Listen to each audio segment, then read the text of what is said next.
अगर security concern थे तो 250 बंदा फिर आपने कैसे भेज दिया कि ये इनको जाकर जो है मारें पीटें और कुर्सियां उठाएं और सोफे जनाब और टेंट वहाँ पर लगे हुए हैं और जो साउंड सिस्टम है उसको उठा के गाड़ियों में पूरी उनकी जो सियासी स्ट्रगल थी वो सियासत में क्यों आए? क्या उन्हें पॉपुलैरिटी चाहिए थी? दुनिया में तो वैसे पूरी दुनिया में मशहूर थे। गरीबों को जो है गरीब तर किया जा रहा है और अमीर अपनी जायदादें जो हैं वो अमीर तर हो रहे हैं और अपनी जायदादें बाहर बना रहे हैं, मुल्क का से पैसा लूट कर बाहर जा रहे हैं। देखें पॉलिसी जो साज़ है ना उनको मैं यही कहूँगा कि पूरे पाकिस्तान को जेल में डाल दें। अस्सलाम वालेकुम नाज़रीन, मैं फ़रूख भट्टी, आप देख रहे हैं जी टीवी डिजिटल। आज मेरे साथ नईम हैदर पंचोता साहब मौजूद हैं, साबिक़ वज़ीर-ए-आज़म इमरान खान के वकील। आज इमरान खान के मुख्तलिफ़ केसेस की समाअत हुई है, तोशाखाना केस, अल-कादर ट्रस्ट केस और साइफ़र केस। आज उनसे जानेंगे इन केसेस में क्या पेशरफ़्त हुई हैं और जो तहरीक-ए-इंसाफ़ का अब अगला लाहे-अमल है, क्योंकि इलेक्शन की तारीख़ जो है वो ऐलान हो चुका है, उस हवाले से भी जानेंगे। अस्सलाम वालेकुम। वालेकुम अस्सलाम जी, कैसे नईम हैं आप? साहब, ठीक-ठाक हैं? मैं ठीक खैरियत से हैं? हूँ अल्हम्दुलिल्लाह, आप सुनाएँ, ठीक हैं? बिल्कुल खैरियत से जी। एक तो मुबारक हो, सबसे पहले ये ख़बर दे दें कि ख़ान साहब को जब इलेक्शन की तारीख़ का पता चला होगा, उनके चेहरे पर कोई मुस्कुराहट आई थी कि नहीं? देखिए, इलेक्शन की तारीख जो है ना इमरान खान साहब की जो फ़ाइट है वो मुल्क के अंदर रूल ऑफ़ लॉ के लिए है और उनकी स्ट्रगल ही जब रूल ऑफ़ लॉ के लिए है तो एक आइनी तौर पर 90 दिन के अंदर इलेक्शन जो है होने थे। पंजाब और केपी में भी इसी तरह से लेट किया गया और वो किस कानून के तहत, किस आइन के तहत वो हुकूमतें अभी भी रन कर रही हैं। आप देखें ना कि अभी अगर डेट अनाउंस हुई है तो 13 महीनों के बाद वहाँ पर इलेक्शन होंगे और इसी तरह से अगर आप देखें तो क्या 90 डेज़ के अंदर जो है सुप्रीम कोर्ट ने जो ये फ़ैसला दिया है सदर और इलेक्शन कमिश्नर जो हैं, उन्होंने जो है आपस में मुशावरत की और डेट दी, तो क्या ये 90 डेज़ के अंदर हुआ?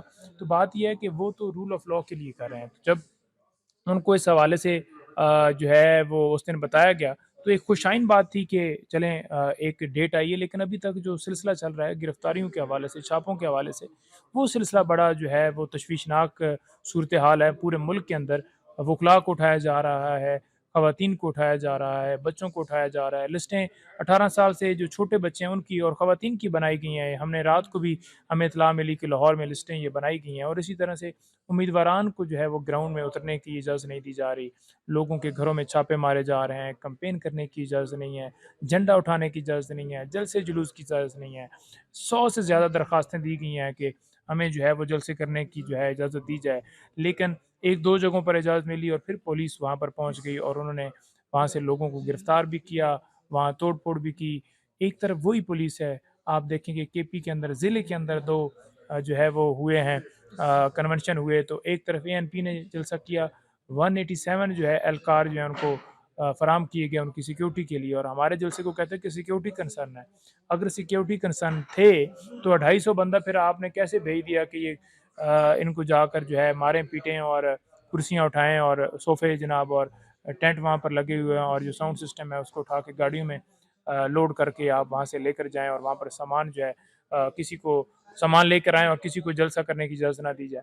तो ये दोहरा-मयार वो नज़र आ रहा है। नईम हैदर पंचौता साहब, आप रात आमिर इलियास राना साहब के एक प्रोग्राम में बैठे हुए थे, वो साथ थे आपके, तो वो कह रहे थे कि अब आपको सियासतदानों से बात करनी चाहिए, आप उनकी तरफ अब ना देखें, अब ये ना हो कि आप बात करना चाहते हैं उनसे जिनको आप गाली देते हैं। क्या कहेंगे इस पर? देखिए बात ये है कि इमरान खान साहब ने अगर चोरों के साथ बैठना होता तो कभी भी हुकूमत से बाहर ना जाते।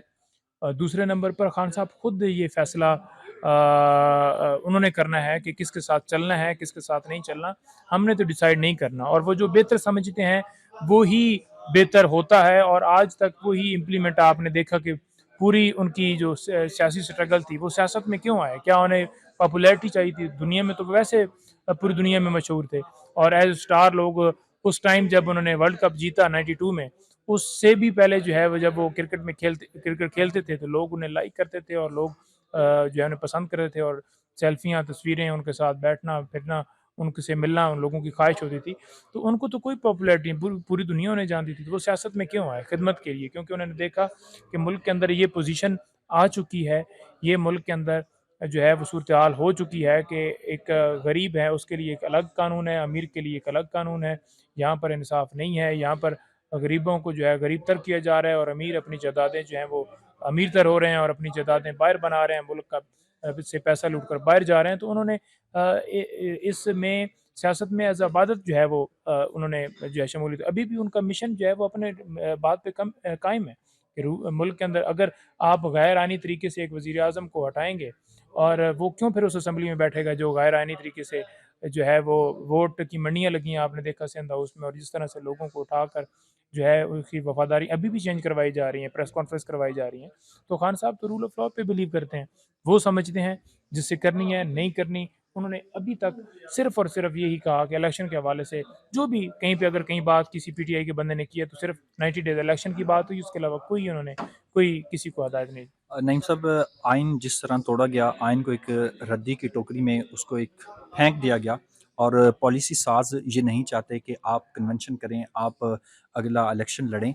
तो अब इसका मुकाबला कैसे करेंगे? और असल फैसला तो पॉलिसी साज़ों ने करना है, इस ये अदालतें भी जान चुकी हैं और तमाम इदारे भी जान चुके हैं। देखें, पॉलिसी जो साज़ हैं ना, उनको मैं यही कहूँगा कि पूरे पाकिस्तान को जेल में डाल दें। बड़ी जेलें बनाएँ, मज़ीद जेलों को एक्सटेंड करें और या पूरे मुल्क को ही है वो जेल तो वैसे बन चुका है, तो पूरे मुल्क के जो राउंड है वो एक दीवार जो है वो खड़ी कर दी जाए और उसके अंदर जो है लोगों को जो है वो डालकर ताला लगा दिया जाए और फिर वो ठीक हो जाएँगे, क्योंकि पूरा मुल्क तो इमरान खान के साथ खड़ा है। चलो, ये पॉलिसी साज़ को जो अहम पैगाम है, ये सुनना चाहिए पॉलिसी साज़ों को, ताकि उन्हें भी कुछ होश के नाखुन आएँ। नईम साहब, आखिरी सवाल मुझे बताएँ, आपने कहा था कि तहरीक इंसाफ का लाहे-अमल ये है कि हम एक-एक हलके में 3-3 बंदे खड़े करेंगे। अगर एक उठाया तो दूसरा खड़ा होगा। अगर वो तीनों ही पॉलिसी साज़ों ने उठा लिए तो पीटीआई क्या करेगी?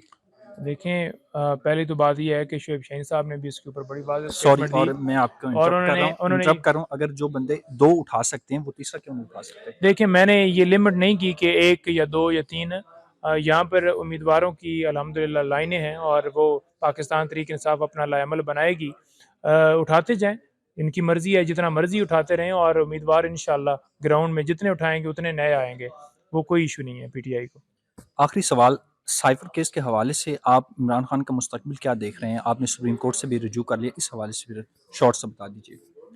देखिए, सुप्रीम कोर्ट से हम इस्तदा कर सकते हैं। पहले भी यही इस्तदा नीचे भी की, जो कि इंसाफ़ नहीं दिया गया। केस बनता ही नहीं है, केस चलने के काबिल ही नहीं है, जिस तरह से हंगामी बुनियादों पर चलाया जा रहा है। केस के अंदर है कुछ नहीं, बाहर से धमकी मिली, हुकूमत गिरा दी। बजाय ये कि जिन्होंने गिराई, उनको कैफ़रे किरदार तक पहुँचाया जाता। हमने अपने वज़ीर-ए-आज़म को ये अंदर डालकर और बड़ा मारे हैं नारे जनाब के, हमने एफ़आईआर भी दर्ज कर दी है। तो इंशाअल्लाह उम्मीद रखते हैं कि और ये इस्तदा भी करते हैं कि सुप्रीम कोर्ट हमें इंसाफ़ दे, जो कि अभी तक नज़र नहीं आ रहा कि किसी जगह के ऊपर खान साहब के केसेस के हवाले से इंसाफ दिया गया हो। इनका प्लान ये है, ये चाहते हैं कि खान साहब इलेक्शन से बाहर रहें और वर्कर्स के ऊपर तशद्दुद किया जाए, उम्मीदवार खड़े ना हों। लेकिन हम अदालतों के ऊपर इम्तिहान है कि वो स्टैंड लें और मुल्क के अंदर जो आइन की रखवाली करनी होती है वो अदालतों ने करनी होती है, वो आइन की प्रोटेक्शन करें। फंडामेंटल राइट्स की जो वायलेशन हो रही है उसको बंद किया जाए और तमाम शहरी जो हैं अपनी मर्ज़ी के मुताबिक रह सकें, जी सकें, साँस ले सकें। यहाँ पर तो साँस लेना भी जो है वो दुश्वार होता जा दुश्वार रहा है। होता जा रहा है। बहुत शुक्रिया, नईम हैदर पंचौता साहब हमारे साथ मौजूद थे, आपने गुफ्तगू सुनी। फ़िलवक़्त के लिए इतना ही, मुझे इजाज़त दीजिए। अल्लाह निगहबान।